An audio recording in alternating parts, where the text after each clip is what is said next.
yanditse ngo ni umurimo uruta iyindi Yesu yasize n'ubuyobozi, ariko ntibisobanutse neza umurimo uruta iyindi Yesu yasize n'ubuyobozi, ariko barabisobanura baravuga ngo uwo murimo uruta iyindi Yesu yasize twawukora dute nk'abayobozi.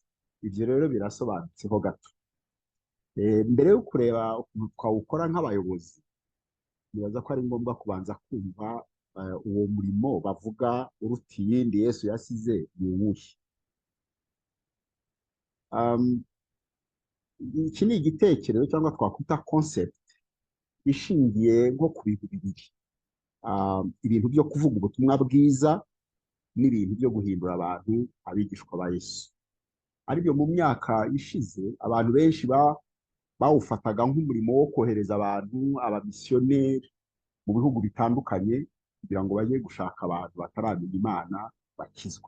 Nabyo biri muri uwo murimo kuko Imana yasize. Nibaza ko hari henshi twawusanga, muri Mariko hasobanura neza ko uwo murimo ari umurimo wo kuvuga ubutumwa bwiza. Muri Matayo hagasobanura ko ari umurimo wo kuvuga ubutumwa bwiza, ariko cyane cyane guhindura abantu abigishwa ba Yesu. Reka dusome muri Matayo igice cya 28 kuva ku murongo wa 16 kugera ku murongo wa 20. Haravuga ngo nuko abigishwa 11 bajya i Galilaya umusozi Yesu yabategetse. Bamubonye baramupfukamira, ariko bamwe barashidikanya. Nuko Yesu arabegera avugana n'abati, nahawe ubutware bwose mu ijuru no mu isi. Nuko mugende muhindura abantu bo mu mahanga yose abigishwa, mubabatiza mu izina rya Data wa twese n'Umwana n'Umwuka wera, mubigisha kwitondera ibyo nababwiye byose. Kandi dore ndi kumwe namwe iminsi yose kugeza ku mperuka y'isi. Iri jambo ndarikunda cyane kuko jewe ndifata nk'inshingano z'itorero. Inshingano z'itorero. Itorero inshingano zaryo ni ukuzana abantu kuri Kristo, tukababwiriza bakihana bakakira Yesu nk'umwami n'umucunguzi wabo, mbese bagahinduka ibyaremwe bishya kugira ngo ntibazarire. Icyo nicyo gikorwa cya mbere itorero rigomba gukora. Turaza kureba kuko muri aba bayobozi bavuzwe harimo ubwoko bwinshi, harimo n'abayobozi b'amatorero. Niyo bituma ako kantu numva ngomba kugashyiramo, nubwo wenda muri Rwanda Leaders Fellowship abayobozi benshi atari abayobozi b'amatorero, ariko nabo barimo, kandi ubutumwa bwiza bugera kuri bose. Rero iyi nshingano cyane cyane n'iy'itorero, aho inshingano ya mbere y'itorero ari ukubwiriza ubutumwa bwiza kugira ngo abantu bakire Yesu nk'umwami n'umucunguzi wabo, hanyuma bahinduke bashya, bahinduke ibyaremwe bishya kugira ngo ntibarimbuke, ahubwo bazabona ubugingo buhoraho. Hanyuma rero icya kabiri, malheureusement sinzi ko gikorwa nk'uko gikorwa. Iyo abantu twicaye tuganira nk'abakozi b'Imana benshi, tureba ku matorero y'iki gihe ukuntu angana n'abakristo ukuntu bangana ni benshi pe, ariko wareba wajya kubasoromaho imbuto ugasanga n'ubukristo bwabo ntunabubona ahubwo. Nibaza ko ibyo biva ku inshingano ya kabiri iri muri iri jambo badakora. Ni ukuvuga ngo muri iri jambo havuga neza, harasobanura ngo muhindura abantu bo mu mahanga yose abigishwa. Kuba umwigisha ni ukuvuga ngo ni uguhora wiga. Wiga iki? Hariya kubabatiza mu izina rya Data wa twese n'Umwana n'Umwuka wera, iyo ni intango. Umuntu iyo yihannye turamubatiza cyangwa baramubatiza, aba yihannye ahindutse icyaremwe gishya. Ariko hariho abibaza ko biba birangiriye aho ngaho. noneho ahasigaye hakaza noneho imirimo y'idini yo kujya gusenga ku cyumweru, nabwo ukajyayo utazi n'ibyo ugiye gukora, ukumva abantu bavuga bigisha ibintu by'isi, ingeso z'ibintu bisanzwe, ariko hatarabaho ya focus yo kumenya ese ibyo bintu tujya kumva buri munsi, gusenga, kwiga, abapastori bakatwigisha, ni iki baba bagamije. Ahangaha muri Matayo, muri iki gice tumaze gusoma, havuga ngo mubigisha kwitondera ibyo nababwiye byose. In actual fact, iyo ni period ya training yo gutoza abakristo mu itorero kugira ngo base na Yesu, bakure, ku buryo muzarebe cyane cyane nk'abakozi b'Imana, ureba abakristo ufite, usanga akenshi bagarukira kuri kumenya Yesu nk'umwami n'umucunguzi wabo, bikagumaho noneho bigasigara ari ibintu bya rutine kuri, ariko ntihabeho kwibaza ese umunsi ku wundi ndakura, ese ngenda ndushaho gusa na Yesu, kuko icyo ni itorero rikora ahubwo mu gihe kinini cyane. Rero rwose ndasaba abayobozi b'amatorero icyo kintu kugihagararaho, ukavuga ngo ese abakristo nigisha umwaka ushize n'uyu barakuze, barushaho gusa na Yesu? Ese za mbuto zivugwa z'umwuka wera zibagaragaramo? Rero ntabwo dukwiye kuba kompleza ngo twumve ko dufite abantu bakijijwe baza mu itorero buri cyumweru, itorero rikuzura, amaturo akaniyongera, abavuga Yesu ashimwe bakaba benshi, n'abambara kositume ku cyumweru, mbese abakora imihango y'itorero. Ariko noneho dukwiye kujya tugira assessment yo kuvuga ngo ariko se, kuko kenshi iyo tubwirije abantu ntibifata igihe kinini cyane kugira ngo umuntu akizwe, biva ku uko Imana ibikora n'abantu ko bateye. Hari uwo ubwiriza uwo munsi agakizwa, hari uwo babwiriza imyaka n'imyaka, ariko kenshi ni ikintu kibaho ku munsi kanaka, igihe kanaka, kigasa naho uwihannye kuko by'ukuri wasobanukiwe akaba atangiye urugendo. Ariko noneho muri urwo rugendo rero, abayobozi b'itorero basohoza iyi nshingano babikora bati, ese batagetinga kugira ngo abantu base na Yesu bajye bareba koko bakura, cyangwa batagetinga gusa ko babona itorero ryuzuye bareba ko abantu ari benshi, kandi bagahora bigisha ubutumwa bwo kwihana, bisa naho bigisha ubutumwa bwo kwihana buri gihe. Nabyo ni byiza, ariko dukwiye kumenya ko ya masengesho yanda usibye yo ku cyumweru, wenda amasengesho, iterane by'abadamu, by'abagabo, by'urubyiruko, hari n'amatorero amwe hagenda haba ibihe by'amasengesho, kw'icyo kintu koko cyagizwe. So rero muri uyu murimo uruta iyindi Yesu yasize, uri mu bice bitatu. Icya mbere ni ukubwiriza abantu ijambo ryo gukizwa, bakakira Yesu nk'umwami n'umucunguzi wabo, noneho tukabigisha no kwitondera ibyo Yesu Kristo yatubwiye, amategeko yose yatubwiye, yadutegeka, kugira ngo bakure base na Yesu, bera imbuto koko z'agakiza. Icya gatatu cyo ni consequence iva muri ibyo bibiri, nuko nabo bahinduka bagajya guhindura abandi abigisha. Icyo nacyo ntabwo abantu benshi bajya bagitekerezaho. Ikikubwira ko abakristo bawe bamaze gukura, yewe cyabimbwira ngize nk'Imana nkabona abo dusengana bose bahagurutse, nkabona umwe agiye Butare, Gikongoro, nkumva batangiye amatorero, bagiye Burayi, bagiye he, ariko bitari kujya gushaka indonke, ari ukubera ishyaka ry'umurimo. Aho wamenya ko kuko wareza abantu bagakura, aho kugira ngo bafate, ahubwo nunagiye ahubwo umufasha, ahubwo no kuba yatangiza irindi torero, niyo ritaba ari iryawe ryanditse mu matorero ku izina ryawe, kuko ibyo dushaka si amazina, ahubwo ni ukugira ngo abantu bamenye Imana, bakure, bahinduke rwose.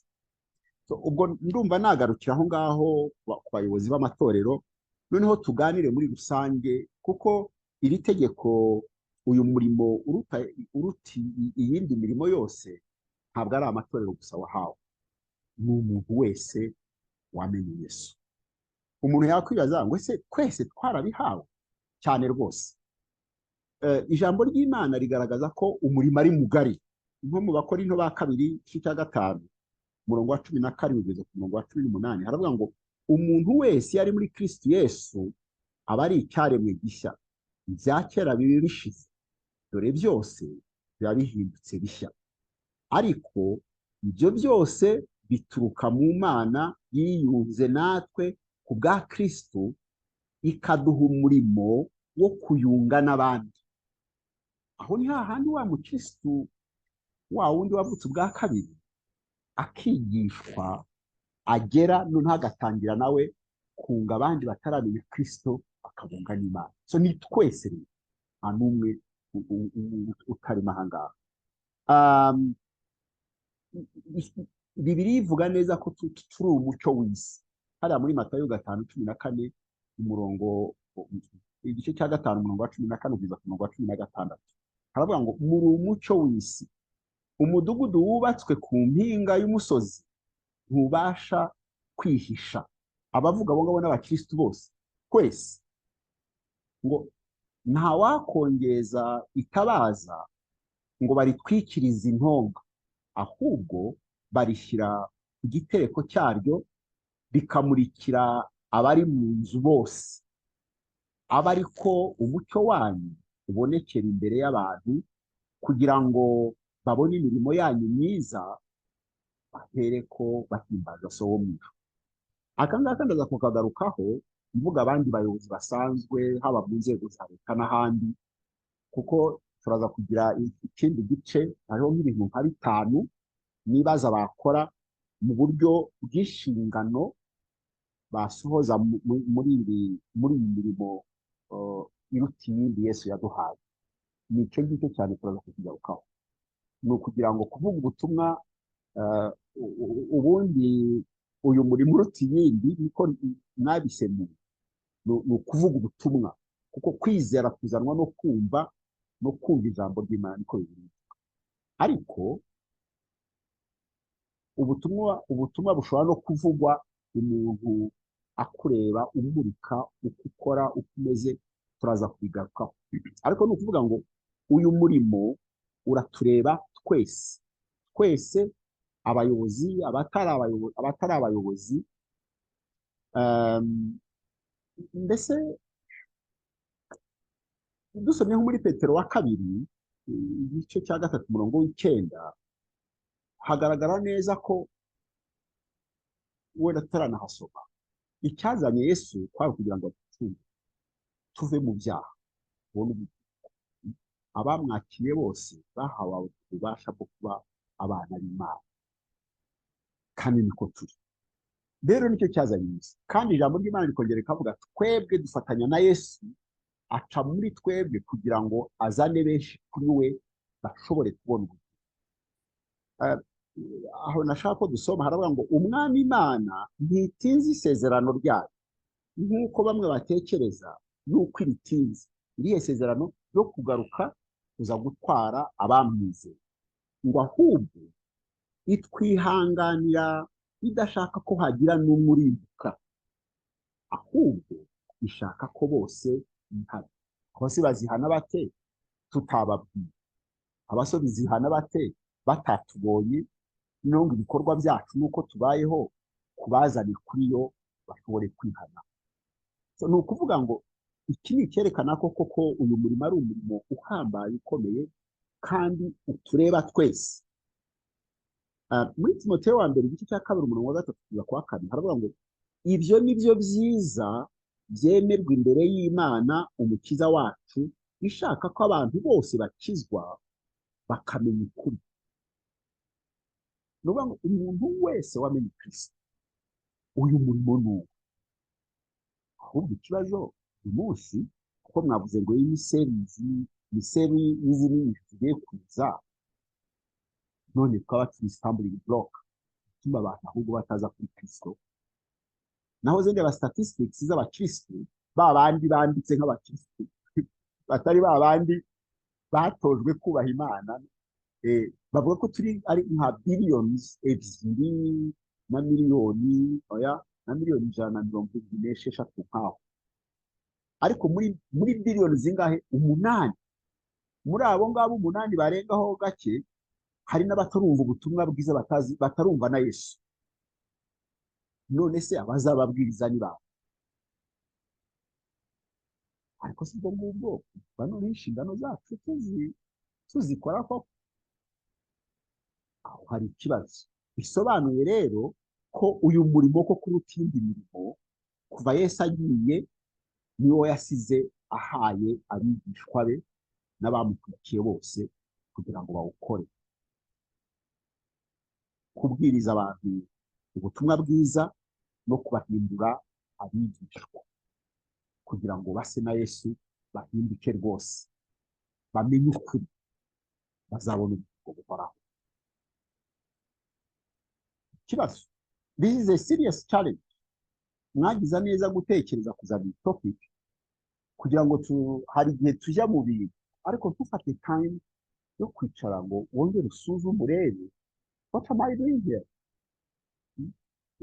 Njye nta minsi ishize mu itorero mpora mbitekereza, bimaze igihe kinini nkareba abantu duhora tubwiriza, ukabona abantu ntibakura, kumva abantu hari utugambo mu itorero, uyu yamvuze, uyu yagize gutero.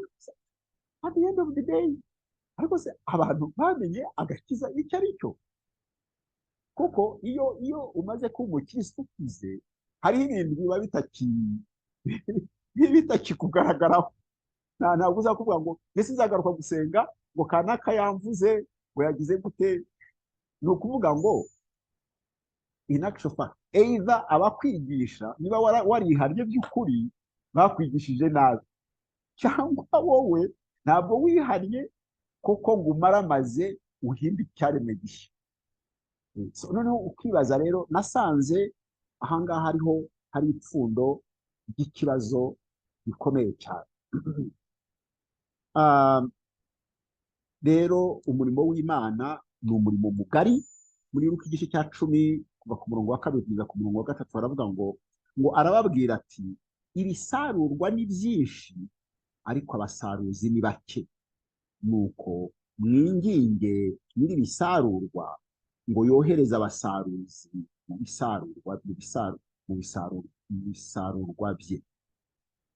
Nimugende, dore mbatumye mumeze nk'abana b'intama hagati y'amasega. Aka nako turaza kugagarukaho tuvuga abayobozi, noneho abayobozi icyo bakora kugira ngo basohoze iyi nshingano, kuko ni itegeko twavuga the great commission Yesu yasize adusiga. Ahangaha nageragezaga kwerekana ukuntu iyi topic ari very very very critical. Mwagize neza kugira ngo twongere tubitekereze. Ese turaho tugomba kuba mu ijambo ry'Imana twebwe twakije? Ntabwo ari necessarily abapastori n'abakozi b'Imana, ariko muri Rwanda Leaders Fellowship harimo abantu benshi batari abapasitoro. Ese uraho ugomba kuba? Ese iyo nshingano uzi ko uyifite at what level? Ikindi ni ikintu gikomeye cyane nibaza dukwiye gutekerezaho. Mwagize neza no kuba mwarakizanye kugira ngo tukiganire. Rero yewe naratekereje ndeba ku buryo noneho bw'umwihariko abayobozi. Ubuse nk'abayobozi ibi twabikora dute? Iyi nshingano twayishyira mu bikorwa dute? Nabonye hariho nka 5 points niho ndi buvugeho no mu gihe gito. Ndibaza ko ubu ntabwo ndiho mvuga nigisha, it's just to waking us up kugira ngo dukanguke, dutangire dutekereze. Irindi wenda explanation zaba extended in depth nyuma. Icyambere, abantu benshi iyo babwiye I don't know, nzi ko abantu bo muri Rwanda Leaders ari abantu bari faith, bakunda Imana kandi bafitemo abayobozi bari no mu myanya ikomeye, ariko ukikinze nk'umwe abatwumva ukamubaza ese wowe uyu murimo awuzi, ese awukora? Abenshi tendency ni ukuvuga ngo no, ese ndi umupasitoro. Njya muvuga iyo bagiye kuvuga ngo mubwiriza ngo mubwire abapasitori, mujye gusenga mubwire abapasitori aribo basenga. Ariko iyi ni role yacu ikomeye cyane y'abayobozi. Nasanze rero nk'abantu b'abayobozi hariho uburyo butanu. Ubwa mbere bafite privilege. Twasanze iyo tugerageza gusobanura umuyobozi icyo ari cyo, iyo term mu kinyarwanda na twari yadufasha. Influence ni ukugira ijambo. Urumva abayobozi nibo bafite ijambo, nibo bafite influence. Ese iyo influence ufite mu byo ukora, hari na rimwe ujya ugerageza kuyikoresha intentionally kugira ngo uzane abantu kuri Yesu? Ahangaha it's a gray area, cyane cyane muri ibi bihe isi yahagurutse hameze amenyo, niko abantu bajya bavuga. Hari naho ubwiriza ubutumwa abantu, hari n'abashobora kukurega bakagufunga. Hari umuzungu nigeze kubwiriza ngo you're trying to change me, urashaka kumpindura jewe. Ndavuga no, twaganiraga gusa, ntabwo guhindura si mfite ububasha bwo kuguhindura. Ibitekerezo byawe nibyo biguhindura, ariko cyo ko udashaka ko mvuga ndaceceka. Urumva rero ntabwo abayobozi turi kumwe muri Rwanda Leaders, ntabwo tubabwiye ngo mujye kuri pulpit mujye kubwiriza. Ariko ikintu cya mbere nk'umuyobozi bashyizeho number 1, what is your identity?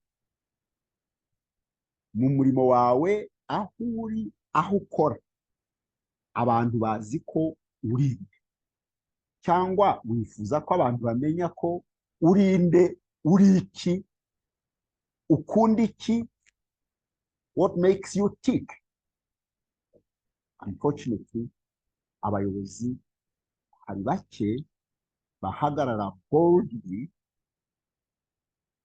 introduction yabo wenda bagitangira n'akazi cyangwa n'akazi bakora, bakerekana the identity. Ahubwo berekana identity y'ubuyobozi, ni nabyo dushyira kuri kazi zacu z'imirimo. Ariko icya mbere cyavuga ubutumwa no kuzana abantu kuri Kristo ni ukuvuga who you are in Christ. Kandi hariya muri Matayo igice cya 28 hariho ijambo nkundamo cyane, aho Yesu ngo yarabegereye aravuga ati ngo nahawe ubutware bwose mu ijuru no mu isi. Iri jambo Yesu yarivuze for a purpose. Ni ukuvuga ngo yewe am over and above everything. So ese wowe, where do you place him? Wowe umushyira mu buzima bwawe. Iyo mu kazi bakubajije ngo uvuge uri we, uvuga ko urinde ku murimo wawe ari uwuhe. Ntabwo wenda biba byiza kwivuga, ariko yewe ahantu hose nakoze, nakoranye n'abantu batazi Imana rwose, batanayikunda ahubwo, ariko narababwiraga that was my introduction. Kandi nari ntaraba n'umupasitori. Nitwaga kwa Yohani, nkunda Yesu cyane. I love him. I love him. I love him. I love him and love him and love him. Noneho ukuntu ubuvuze ubutumwa rero, iyo abantu bakuzi n'umuyobozi baba interested, kuko abantu benshi si benshi babivuga. Si ngombwa kwirirwa babwira noneho ngo ugende ubabwiriza ubutumwa. Ntabwo ari kenshi nagiye mvuga ubutumwa, usibye ko nyine kubera mu Banyarwanda twakorana twagize aho benshi bishyiraho prayer every morning y'umwihariko muri office, we were allowed. Noneho ariko ubundi ntabwo ari ngombwa kugira ngo bamuhe bose professionally utangira ubabwiriza ijambo, ahubwo nibo baza kugushaka kubera ko wavuze your identity, wagira Imana. Kuko abantu birabapazurira, arakubaza se byakugendera bite ko ibyo bintu bitari common, and then it gets the opportunity yo kumubwira bwa butumwa bwiza, bwa bundi ndibaza ko muri Mariko ntitwahasomye. Muri Mariko ku murongo wa 15 havuga ngo mujye mu bihugu byose mwigishe abaremwe bose ubutumwa bwiza. Umurongo wa 15, igice cya 16 muri Mariko umurongo wa 15, ngo mujye mu bihugu byose mwigishe abaremwe bose ubutumwa bwiza. This is a commandment Imana yaduhaye. So noneho ukaba umubwirije ari we ukwibarije. So number 1, nk'umuyobozi hari ikintu mushobora gukora. 1, nicyo ni icya mbere, gikubiyemo nk'utuntu tubiri. Iteka abo uyobora, your followers, reka tubyite gutyo, bamenya your identity. Do they know you really? Keretse niba utari umukristo, kuko ubundi ubukristo twebwe tubushyira on top, kuko Imana nidahemuka, nidahinduka, nifite ububasha mu ijuru no mu isi, niyo twizeye, niwe data, niwe nshuti yacu, niwe byose. It would be unfortunate niba mu kazi abo mukorana abantu batazi ko ari ushyira imbere, ari ukunda. So you should ask yourself niba udafite ikibazo mu kwizera kwawe. So that's number 1. Harimo kumenya your identity, igomba kuba revealed mu buyoboye, igomba kuba, hanyuma opportunity yaboneka hakabaho no gutanga ubuhamya, habayeho kukubaza se, kuko ntabwo ari ibintu bisanzwe. That's number 1. Number 2, your attitude, your style, your way of living, how you talk, how you lead. Kwize yuko umuyobozi mwiza aba ari a servant leader, umuyobozi utari selfish, umuyobozi upromoting interests y'abayobora kurusha entitlements. Ibyo rero ntabwo ari ukubyiga gusa twabize mu magambo. We have to be intentional. Noneho cyane cyane ndibaza ko wabigira cyane ukorana n'abantu batazi Imana kurusha, kuko iyo bazi Imana nawe wizi nabyo wabikora, ariko noneho ugomba guhora ufite amaradari yawe ucunga cyane ko, kuko abantu baba bakobserve. How do you talk? How do you live? What's your style of life? Ni ibiki ukunda? So number 2, your attitude izatuma attracting abantu, kuko your attitude and behavior izaza idasa n'abandi benshi batigeze bamenya Yesu. Ibyo byo ni inevitable. Nabaha joke, hari abantu b'inshuti zanjye twari dusanganywe tugendana tuganira no mu bintu bya Yesu, kubera ko nabyo ndaza kubivugaho. Hari igihe, wenda it's time to say it, ntabwo ibintu byo kuvuga ubutumwa ntabwo ari ukugenda upfa kugenda gusa uhubutse. Kristo yasobanuye neza ngo mugende mugume hamwe kugira ngo mubanze mugire imbaraga, umwuka wera wasanze. So we have to be led by the Holy Spirit. So hari ushobora kubana n'umuntu ukamara igihe kinini utaramubwira, kubera ko utarabona opportunity iri adequate kugira ngo bumubwire. Noneho rero umwe ndamubwira, nari ntaramubwira ubutumwa gusa, azi ko ndi umurokore, ntarambira ngo urabizi ngo wowe icyo gukundira ngo ndakudakabye. Oh my goodness. Ndababwiza ukuri, narababaye, nagize agahinda. Ndavuga ngo yewe, I would rather ko bavuga ko nkabya kurusha ko nakabya. Ni ukuvuga ngo you're just like others. Noneho nsanga gutinda kwanjye kuba ntaramubwiye who I am, who I'm really are, sanga bibishe. So ni ukuvuga rero, let's say number 2, attitude, behavior, our style of living, uko tuvuga, uko relatinga with people, uko tuyobora, ibyo byose bikwiye kuba eloquent enough kuzana abantu ku Kristo. Nigeze gukora organization imwe yitwa World Vision. kera nayo igenda ihinduka simbizi size ariko hari ikintu cyiza baravugaga ngo ntabwo tuba tuje kujya kuvuga ubutumwa mugenda mubwiriza abantu Kristo Yesu mwizere Kristo ibi n'ibiki n'ibiki n'ibiki ati kuko baba no mu bihugu by'abayisilamu ahubwo bakavuga ngo ngo behave in a way that people will start questioning your behavior and ask you why you behave that way. So rero bayobozi dusengana muzaje mwifata mugenda mwifata in an intentional way nk'abantu b'Imana by'ukuri bagize ku musaraba ku buryo abo mukorana bagira amatsiko yo kumenya who you are and why you behave that way. That's number 2. Mu ivugabutumwa uburyo umuntu w'umuyobozi ashobora gufulfillinga that responsibility iyi ngiyi yo kuvuga ubutumwa indirectly no guhindura abantu abigishwa ba Yesu. Number 3 ni influence ufite kuyikoresha intentionally but you have to ask the Holy Spirit. Ukahangaha it's again another gray area.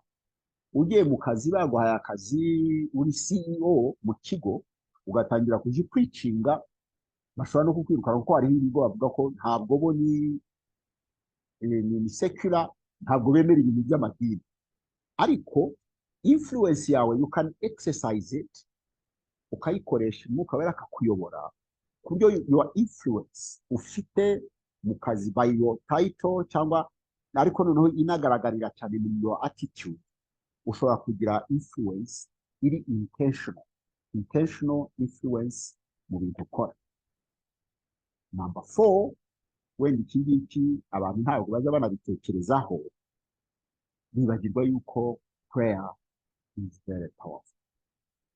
Abantu b'abapastori kandi babikora cyane abapastori actually spend more time in praying for people than preaching. Leaders, you have the responsibility.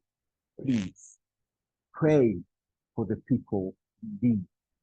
Ubasengere intentionally kugira ngo bamenye Imana izaje ibazana indirect itazi n'uko bikoze bikubera umutwaro. Actually in commission kuvuga ubutumwa ntabwo ari ibintu umuntu yipompamo. It comes naturally. Iyo wamenye Yesu ukabona umuntu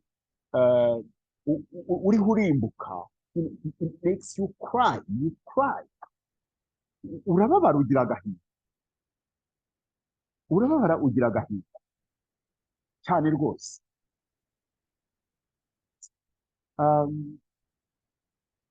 Hariho story numvise ndayivuga nizeye ko itazagera kuri nyirayo yanteye agahinda. Umukobwa yarakize very serious ngo yari yarindiwe n'amacakubiri cyane yangana iby'amoko bimunanira kwihana. Bukeye yigira inama yo kwihana arihana aramaramutse noneho ajya gushaka umukozi w'Imana kumubwira ngo amufashe nyine kugira ngo abikire totally. Ashaka exactly uwo yibaza ko basangiye conditions aragendera abimubwira noneho abimubwiye aravuga ati don't worry aterega nanjye nikomeze don't worry, don't bother. Oh my goodness. Your story now it's a true story. Kwayibwiwe n'umukozi w'Imana. Uwo mukobwa aje kumubwira ibyamubayeho ariko ataje kumubwira ko bimubabaje. We yarabirenze kera amubwira ko nubwo yamubwiye gutyo amubwira ko bameze neza asigaye aryama agasinzira nta kibanga aguwe neza cyane. I literally cried in this. Ibaza umukozi w'Imana umubwira ngo don't bother nanjye nikomeze. Can you imagine? So ni ukuvuga ngo urabona umuntu ari harimbuka apfa and you are complacent ahubwo kuva you are happy to watch. So rero ni ikintu gikomeye cyane tugomba gusengera bayobozi abo muri Rwanda Leaders Fellowship n'abandi bose, twige gusengera abantu barimbuka kugira ngo ubutumwa bwiza bubagereho nabo bazabone ubugingo buhoraho. Now, last but not least, umurimo w'Imana ushobora kuwukora different. Buriya mu itorero abakora umurimo cyane ntabwo ari abapasitori.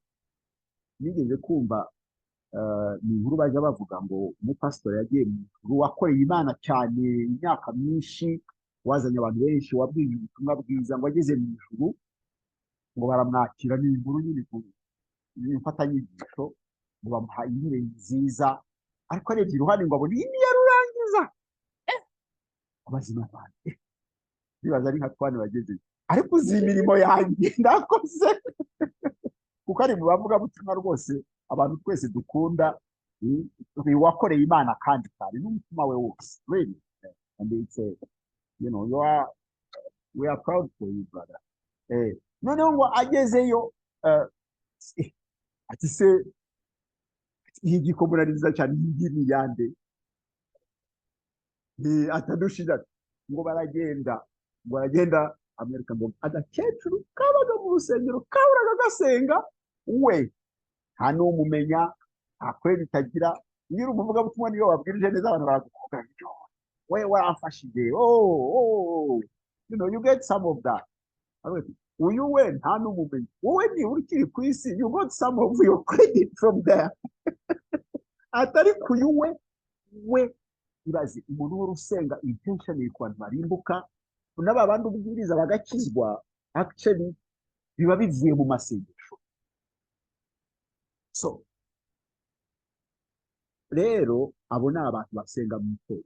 Hari abandi mu itorero Imana yahaye impano yo gutanga, bakorera amafaranga, batanga amafaranga menshi.